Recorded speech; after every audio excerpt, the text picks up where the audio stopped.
G'day, I'm back here with one of my remote control cars, one that I really enjoy driving. It's my GT Falcon. If you're a fan of the V1S like I am, you'll probably know of it as a Holden Astra or a Chevy Corvette or something similar. It would be unlikely that you will have seen it as a GT Falcon. The reason mine is a GT Falcon is because I bought off the internet. It was just a rolling chassis. No engine, but everything else was fully assembled and installed. So I bought a GT Falcon body, fitted it to the car, and fitted a brushless electric drive system. I'm going to share with you some of the ins and outs of that brushless electric conversion. I couldn't really find anywhere lower to mount the battery. When I did this conversion, I was really interested in making this car as fast as possible, and I wasn't particularly worried about making it handle superbly, which it doesn't. It does go fast. I've had it up to 60 miles an hour, and I think it's got a little bit more in it. I could put a larger pinion gear on it, but at close enough to 100 kilometers an hour, it's already way too fast for its size, enough to get me into trouble when I'm driving it. Bit of a close-up there on the drive system. This is a spur gear out of a Traxxas Bandit, I think. Then the drive gear that I just got off Amazon. I'm not running any kind of clutch at all. This is just a direct drive straight from the brushless motor. That does give it a bit of an awkward start if you're trying to feather the throttle. But if you just get into it and accelerate heavily, you don't really notice. The radio gear is hidden away inside the original space where it was intended. There's lots of real estate in there, as the original car also stored a battery pack with 4 AA batteries, as well as the radio receiver. In this little void here, I have got a gyroscope installed there. Currently, the gyroscope is disconnected. I was using a gyroscope to help me control the stability at high speed. I found it induced more instability than it corrected at 100 kilometers an hour. I've removed the fuel tank and installed the ESC just below that where the fuel tank would go. Lastly, the brushless electric motor. This was a Hobbywing combo, Hobbywing EZRun, I think. It wasn't even that expensive. It's not a particularly high-spec motor, 4300 kV. It's certainly powerful and fast enough to get this car really, really shifting.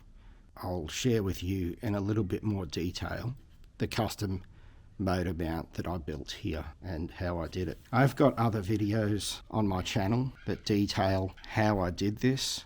The reason why I'm remixing and uploading some of that content again is because I realized that most people don't want to sit through 1 hour of content to learn what I did.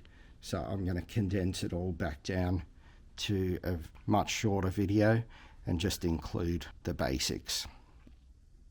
The first thing I did, of course, was to mock up a rudimentary motor mount to test fit everything and get it into position. From that, extracted all of the critical measurements in order to be able to create a CAD drawing of the actual final motor mount.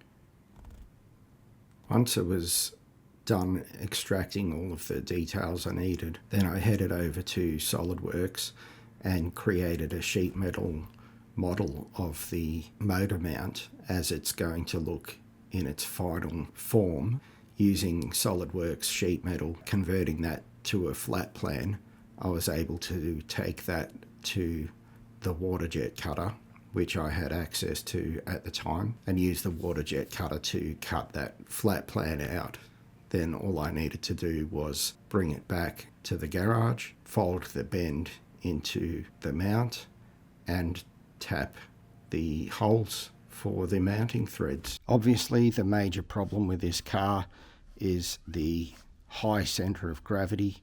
You can see the front shock absorbers have been bent. That's from the multiple big stacks that I've had at high speed. This stiffener that I ran from the top of the front bulkhead to the rear bulkhead. Does two jobs. It gives me something to strap the battery to. It also helps to spread the compression force from the front bulkhead to the rear bulkhead.